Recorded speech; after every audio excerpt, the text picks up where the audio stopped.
সন্মুখত 2026 অসম বিধানসভা নিৰ্বাচন আৰু বিধানসভা নিৰ্বাচনৰ বাবে ইতিমধ্যে তৎপৰ হৈ পৰিছে বিভিন্ন ৰাজনৈতিক দলসমূহ। কি শাসক কি বিৰোধী প্ৰত্যেকটো ৰাজনৈতিক দলৰ মাজত দেখা গৈছে বিশেষ তৎপৰতা, বিশেষ কুচকাৱাজ।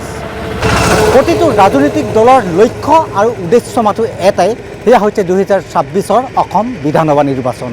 মই আজি উপস্থিত আছোঁ 83 নং মাৰ্ঘেৰিটা বিধানসভা সমষ্টিৰ অন্তৰ্গত লিডু বজাৰৰ মাছমজিয়াত।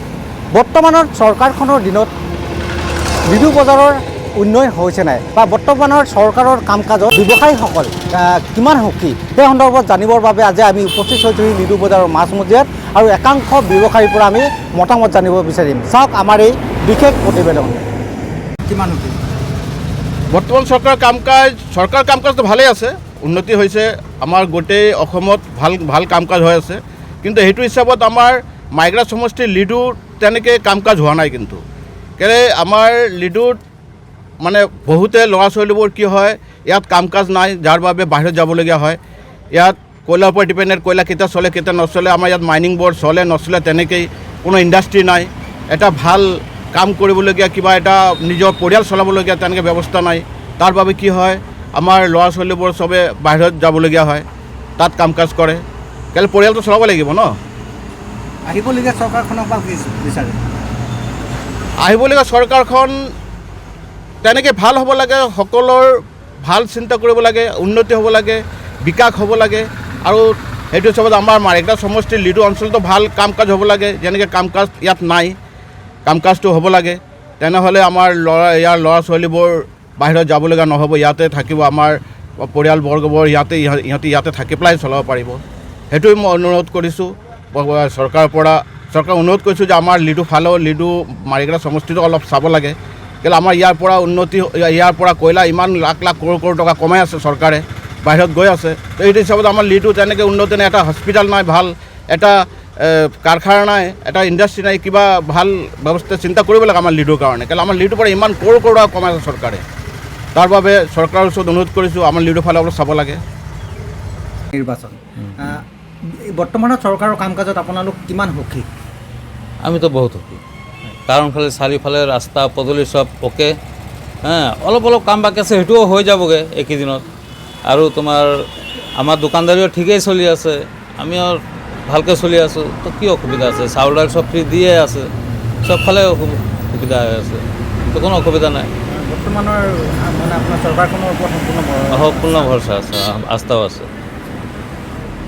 কিন্তু বৰ্তমান চৰকাৰৰ কাম কাজত কিমান সুখী? কাম কাজকেইটাতো ভালেই হৈছে। তাৰপিছত আৰু কথা, ৰাস্তা ঘাটকেইটাও ভাল হ'ল আগৰ পৰা। এতিয়া আৰু আঁচনিকেইটা দি আছে, যে সেই দুখীয়া মানুহ সেইবিলাকো পাই আছে।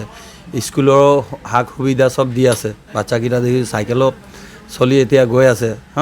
তাৰপিছত ব্ৰিজকেইটাও হৈ আছে, যেনেকুৱা এইটো আমাৰ বৰুৱাঘাটৰ ব্ৰিজটোও সেইদিনা উদ্ঘাটন কৰিলে, ভালেই কৰিছে।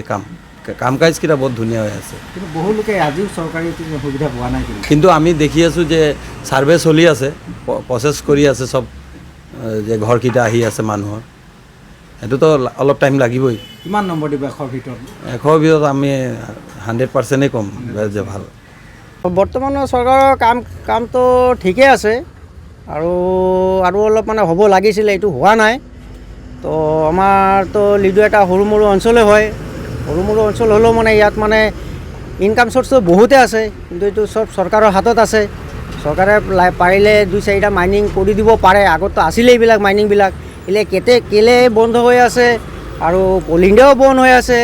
মানুহবিলাক চব বাহিৰত গৈ আছে কাম কৰিবলৈ, নিজৰ ঘৰ বাৰী এৰি কিনে। তো এইবিলাক অলপ ধ্যান দিব লাগে। আৰু এনে বাকী ক'ব গ'লেতো চৰকাৰ যি কৰিছে মানে গৰীব দুখীয়াৰ কাৰণে মোটামুটি অলপ মানে কৰি আছে। ৰাস্তা ঘাটটো বনাইছে, আৰু দুখীয়া মানুহ বহুত মানুহ তেনেকৈ ঘৰ দুৱাৰ নাছিলে, সেইটোও দিছে, সেইটো আমি চাইছোঁ, ভাল লাগিছে এইবিলাক। তো বাকী মানে মাইনিং চাইনিং হ'লে ভাল হয়, আৰু ইমানটোৱে। আৰু চৰকাৰখনৰ পৰা কি আশা কৰিব আহিবলগীয়া চৰকাৰটো বৰ্তমান যিমানটো কৰিছে, আহিবলগীয়া টাইমতো লাগে ভালেই কৰিব বুলি। চাওক, মই ব্যৱসায়ী হিচাপে মই সুখীও আছোঁ অলপ। যদি আমাৰ লিডু অঞ্চলৰ যেনেকৈ কোল মাইন্সবোৰ আছে, এইবোৰ যদি খুলি দিয়ে তেনেহ'লে আৰু বিজনেছখন ভাল হ'ব। আৰু যেনেকৈ আমাৰ লিডু নিবনুৱা সমস্যা এটা আছে, ইয়াৰ পৰা বহুত ল'ৰা ইয়াৰ পৰা বাহিৰলৈ ওলাই গ'ল, যেনেকৈ কেৰালা, তাৰপিছত গুজৰাট, বহিৰাজ্য গুচি গ'ল। তো আমাৰ ইয়াত যদি কিছুমান কোম্পানী বা মাইন্সবোৰ অপেনিং কৰি দিয়ে তেনেহ'লে ল'ৰাবোৰ আকৌ আহিব, বজাৰখন আকৌ ভাল হ'ব। বৰ্তমান চৰকাৰ ঠিকেই আছে, তথাপিও মানে অলপ যদি ইয়াত কিবা এটা কৰ্মসংস্থাপন কৰি দিয়ে তেনেহ'লে আৰু ভাল হয়। ক'ব বিচাৰিছে মানে নিবনুৱা সমস্যা, নিবনুৱা সমস্যা কিন্তু বহুত আছে। ইয়াৰ পৰা আমাৰ জনামতে 2000-ৰ পৰা 3000 ল'ৰা ইয়াৰ পৰা গুচি গ'ল। তেনেহ'লে বিজনেছ অলপ ডাউন হৈ আছে। যথেষ্ট পৰিমাণে হৈছে, বহুখিনি কাম কৰিছে আৰু কাম কৰিবলগীয়া কিছুমান আছে, যিখিনি কাম অতি সোনকালে কৰিলে ভাল হয়। কি কাম কৰিছে? ৰাস্তা পদূলিৰ পৰা আদি কৰি বৰ্তমান দলংখন বনোৱা আৰম্ভ কৰিলে এতিয়া, আৰু কিছুমান কাম কৰিবলগীয়া আছে, যেনেকৈ চৰকাৰী আঁচনি কিছুমান মানুহে পোৱা নাই। দৰিদ্ৰ পৰিয়াল এতিয়াও চাগে মোৰ অনুভৱত আছে কিছুমান, সেইখিনি মানুহে যদি অৰুণোদয়ৰ পৰা পায় তেনেহ'লে সুবিধা হয় চৰকাৰে। আপুনি বৰ্তমান চৰকাৰখনক 100ৰ ভিতৰত কিমান দিব? 75। হয়, চাওক, নিৰ্বাচন যিহেতু সমাগত, ইতিমধ্যে আমি দেখুৱালোঁ 83 নং মাৰ্ঘেৰিটা বিধানসভা সমষ্টিৰ লিডুৰ একাংশ ব্যৱসায়ী মতামত। তেওঁলোকৰ মতে সামগ্ৰিকভাৱে বৰ্তমানৰ চৰকাৰখনে লিডুৰ উন্নয়ন কৰিছে যদিও আৰু বহু উন্নয়ন কৰিবলৈ বাকী আছে। বিশেষকৈ নিবনুৱা সমস্যাৰ সমাধানৰ ক্ষেত্ৰত বৰ্তমানৰ চৰকাৰখন সম্পূৰ্ণৰূপে ব্যৰ্থ হোৱা বুলি তেওঁলোকে ইতিমধ্যে আমাৰ ND24 দৰ্শকসকলৰ আগত ব্যক্ত কৰিছে। মাৰ্ঘেৰিটাৰ পৰা কেমেৰাত দুদুল কোঁৱৰৰ সৈতে মই উজ্জ্বল চৌধুৰী, ND24।